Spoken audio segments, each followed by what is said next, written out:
both, and what's the specific kind of business or the business model that you want to run.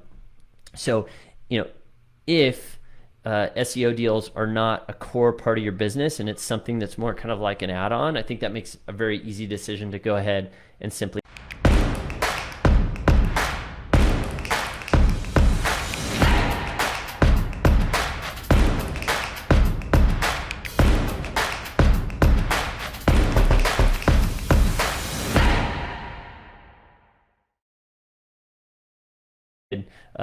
how do you feel about outsourcing SEO deals to a vendor versus building an in-house team? Yeah, no, great question. So Kyle, I'll repeat that. If you've got some questions, I'm happy to answer a couple, and we'll roll here for a little bit longer. How do you feel about outsourcing SEO deals to a vendor versus building an in-house team? Yeah, I think it comes down to your ability to sell and manage, right? So either path could be right. I mean, there's a lot more questions behind what the rest of your business looks like. If we go back to what I was talking about earlier in the live about setting specific goals, like what's your target for 2021? What's your target for your business? What kind of business do you want to have and run? That's going to make it very obvious in terms of like what model, because your question is one more of like a business model.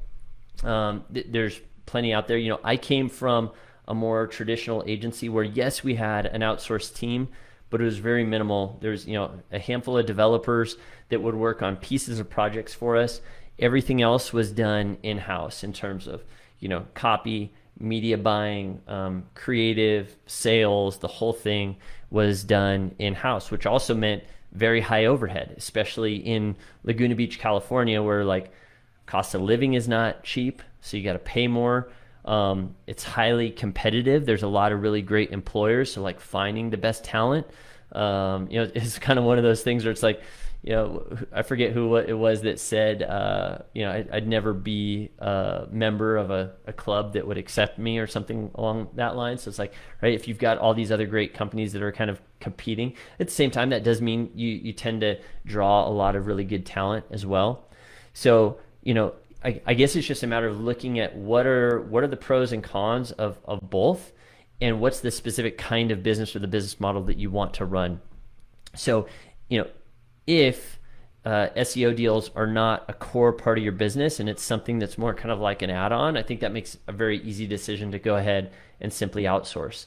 And at the same time, even on the other side of that, like if you were to scale up a major SEO business and you wanted kind of a lifestyle business where most of it was outsourced and you're kind of like collecting your finder's fee, I know plenty of people in this group that's kind of how they operate and run their business. They are great at sales, they're great at project management, and they handle the deals, they handle the workers and make sure that everyone's doing their thing. They get incredible leverage through that, and because of that, they have really great time freedom.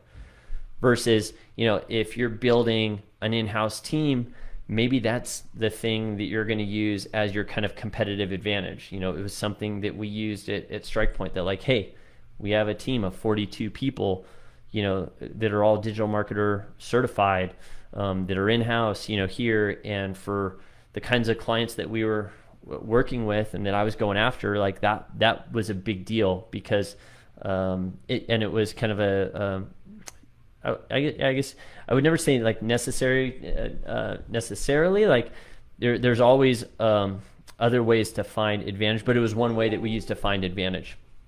Okay. All right, we're gonna keep going here.